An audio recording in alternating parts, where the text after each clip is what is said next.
ನಮಸ್ಕಾರ ಸ್ನೇಹಿತರೆ, ಮನಿ ಟಾಕ್ಸ್ ಕನ್ನಡದ ಮತ್ತೊಂದು ಇಂಟ್ರೆಸ್ಟಿಂಗ್ ಸಂಚಿಕೆಗೆ ನಿಮಗೆಲ್ಲ ಆತ್ಮೀಯ ಸ್ವಾಗತ. ಸ್ನೇಹಿತರೆ, ಭಾರತದ ಪ್ರಧಾನಿ ನರೇಂದ್ರ ಮೋದಿ ಮತ್ತು ಇಟಲಿಯ ಪ್ರಧಾನಿ ಜಾರ್ಜಿಯಾ ಮೆಲೋನಿ ಒಟ್ಟಿಗೆ ಕಾಣಿಸಿಕೊಂಡ್ರೆ ಸಾಕು, ಸೋಷಿಯಲ್ ಮೀಡಿಯಾದಲ್ಲಿ ಮೆಲೋಡಿ ಮೀಮ್ಸ್ ಟ್ರೆಂಡ್ ಶುರು ಆಗಿಬಿಡುತ್ತೆ.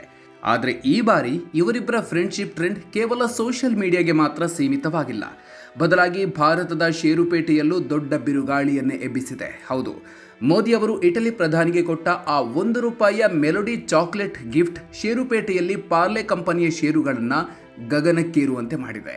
ಹೂಡಿಕೆದಾರರು ಮುಗಿಬಿದ್ದು ಪಾರ್ಲೆ ಷೇರುಗಳನ್ನು ಖರೀದಿಸಿದ್ದಾರೆ. ಆದರೆ ಕಥೆ ಇರೋದೇ ಇಲ್ಲಿ.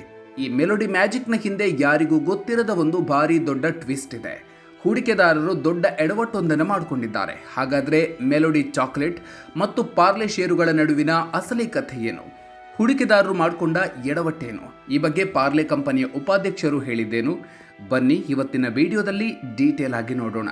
ವಿಡಿಯೋ ಶುರು ಮಾಡೋದಕ್ಕೂ ಮುನ್ನ ನೀವಿನ್ನು ನಮ್ಮ ಮನಿ ಟಾಕ್ಸ್ ಕನ್ನಡ ಯೂಟ್ಯೂಬ್ ಚಾನಲ್ಗೆ ಸಬ್ಸ್ಕ್ರೈಬ್ ಆಗಿಲ್ಲ ಅಂದರೆ ಈಗಲೇ ಸಬ್ಸ್ಕ್ರೈಬ್ ಆಗಿ, ಹಾಗೆ ಪಕ್ಕದಲ್ಲೇ ಇರೋ ಬೆಲ್ ಐಕಾನ್ ಪ್ರೆಸ್ ಮಾಡಿ.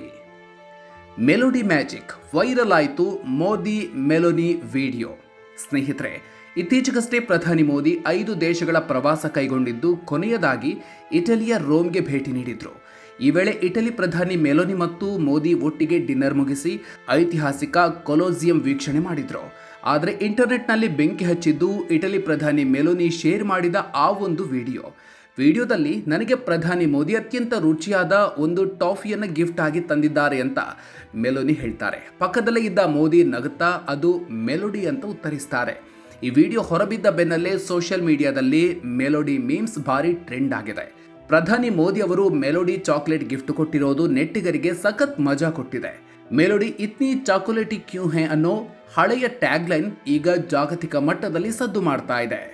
ಪಾರ್ಲೆ ಶೇರಿಗೆ ಮುಗಿಬಿದ್ದ ಜನ. ಆದರೆ ಇದಕ್ಕಿದೆ ಬಿಗ್ ಟ್ವಿಸ್ಟ್. ಈ ವೈರಲ್ ವಿಡಿಯೋದ ಎಫೆಕ್ಟ್ ಷೇರುಪೇಟೆಯ ಮೇಲೂ ಬಿದ್ದಿದೆ. ಮೋದಿ ಅವರೇ ಪಾರ್ಲೆಜಿ ಕಂಪನಿಯ ಮೆಲೋಡಿ ಚಾಕ್ಲೇಟ್ ಗಿಫ್ಟ್ ಕೊಟ್ಟಿದ್ದಾರೆ ಅಂದ್ರೆ ಆ ಕಂಪನಿಯ ಸೇಲ್ಸ್ ಹೆಚ್ಚಾಗೋದು ಗ್ಯಾರಂಟಿ ಅಂತ ಲೆಕ್ಕಾಚಾರ ಹಾಕಿದ ರಿಟೇಲ್ ಹೂಡಿಕೆದಾರರು ಕಣ್ಣು ಮುಚ್ಚಿಕೊಂಡು ಪಾರ್ಲೆ ಇಂಡಸ್ಟ್ರೀಸ್ ಷೇರುಗಳನ್ನು ಖರೀದಿ ಮಾಡೋದಕ್ಕೆ ಶುರು ಮಾಡಿದ್ರು. ಪರಿಣಾಮ, ಸತತ 2 ದಿನಗಳ ಕಾಲ ಪಾರ್ಲೆ ಇಂಡಸ್ಟ್ರೀಸ್ ಷೇರುಗಳು %5 ಏರಿಕೆ ಕಂಡು ಅಪ್ಪರ್ ಸರ್ಕ್ಯೂಟ್ ಹಿಟ್ ಆಗಿದೆ. ಆದರೆ ಅಸಲಿ ಟ್ವಿಸ್ಟ್ ಇರೋದು ಇಲ್ಲೇ. ಷೇರುಪೇಟೆಯಲ್ಲಿ ಲಿಸ್ಟ್ ಆಗಿರುವ ಪಾರ್ಲೆ ಇಂಡಸ್ಟ್ರಿ ಕಂಪನಿಗೂ ಮೆಲೋಡಿ ಚಾಕ್ಲೇಟ್ ತಯಾರಿಸುವ ಪಾರ್ಲೆ ಪ್ರಾಡಕ್ಟ್ಸ್ ಕಂಪನಿಗೂ ಯಾವುದೇ ಸಂಬಂಧವೇ ಇಲ್ಲ. ಹೌದು, Parle G, melody, Monaco, hide and ಸೀಕ್ನಂಥ ಜನಪ್ರಿಯ ಬ್ರ್ಯಾಂಡ್ಗಳನ್ನು ಹೊಂದಿರೋದು ಪಾರ್ಲೆ ಪ್ರಾಡಕ್ಟ್ಸ್ ಕಂಪನಿ. ಇದೊಂದು ಪ್ರೈವೇಟ್ ಕಂಪನಿ, ಅಂದರೆ ಇದು ಷೇರುಪೇಟೆಯಲ್ಲೇ ಇಲ್ಲ. ಇನ್ನು ಈಗ ಷೇರುಪೇಟೆಯಲ್ಲಿ ಏರಿಕೆ ಕಂಡಿರುವ ಪಾರ್ಲೆ ಇಂಡಸ್ಟ್ರೀಸ್ ಕಂಪನಿಯು ಮೂಲತಃ ಪಾರ್ಲೆ ಬಿಸ್ಲರಿ ಗ್ರೂಪ್ನಿಂದಲೇ ಶುರುವಾಗಿದ್ರು. ಈಗ ಅದು ರಿಯಲ್ ಎಸ್ಟೇಟ್, ಇನ್ಫ್ರಾಸ್ಟ್ರಕ್ಚರ್ ಮತ್ತು ಪೇಪರ್ ರೀಸೈಕ್ಲಿಂಗ್ ಬಿಸ್ನೆಸ್ ಮಾಡ್ತಾ ಇದೆ. ಚಾಕ್ಲೇಟ್ ಬಿಸ್ಕತ್ಗೂ ಇದಕ್ಕೂ ಯಾವ ಸಂಬಂಧವೂ ಇಲ್ಲ. ಅಂದರೆ ಕೇವಲ ಪಾರ್ಲೆ ಅನ್ನೋ ಹೆಸರು ನೋಡಿ ಜನರು ಸಂಬಂಧವೇ ಇಲ್ಲದ ಕಂಪನಿಯ ಷೇರುಗಳ ಮೇಲೆ ಹಣ ಹೂಡಿಕೆ ಮಾಡಿದ್ದಾರೆ, ಇನ್ನೂ ಮಾಡ್ತಾ ಇದ್ದಾರೆ. ಕುಣಿದು ಕುಪ್ಪಳಿಸಿದ ಪಾರ್ಲೆ ಕಂಪನಿ ಉಪಾಧ್ಯಕ್ಷ. ಈ ಕನ್ಫ್ಯೂಷನ್ ಮಧ್ಯೆಯೂ ಅಸಲಿ ಮೆಲೋಡಿ ಚಾಕ್ಲೇಟ್ ತಯಾರಿಸುವ ಪಾರ್ಲೆಜಿ ಕಂಪನಿಗೆ ಮಾತ್ರ ಲಾಟ್ರಿ ಹೊಡೆದಿದೆ. ಪುಕ್ಸಟ್ಟೆ ಪ್ರಚಾರ ಸಿಕ್ಕಿದೆ.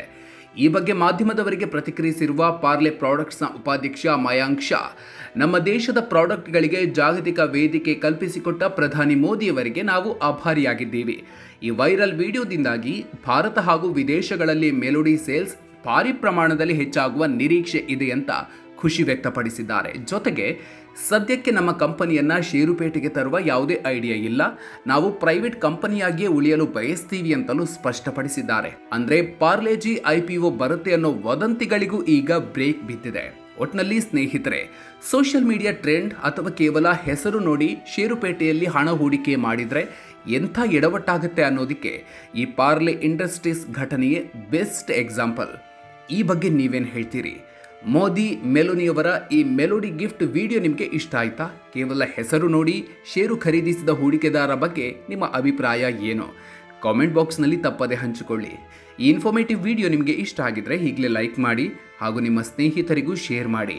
ಬಿಸ್ನೆಸ್ ಮತ್ತು ಷೇರುಪೇಟೆಯ ಇಂಥ ಲೇಟೆಸ್ಟ್ ಅಪ್ಡೇಟ್ಸ್ಗಳಿಗಾಗಿ ಮರೆಯದೆ ನಮ್ಮ ಮನಿ ಟಾಕ್ಸ್ ಕನ್ನಡ ಯೂಟ್ಯೂಬ್ ಚಾನಲ್ಗೆ ಸಬ್ಸ್ಕ್ರೈಬ್ ಆಗಿ. ಮುಂದಿನ ವಿಡಿಯೋದಲ್ಲಿ ಮತ್ತೊಂದು ಇಂಟ್ರೆಸ್ಟಿಂಗ್ ವಿಚಾರದ ಜೊತೆಗೆ ಮತ್ತೆ ಸಿಗೋಣ. ಅಲ್ಲಿವರೆಗೂ ನಮಸ್ಕಾರ.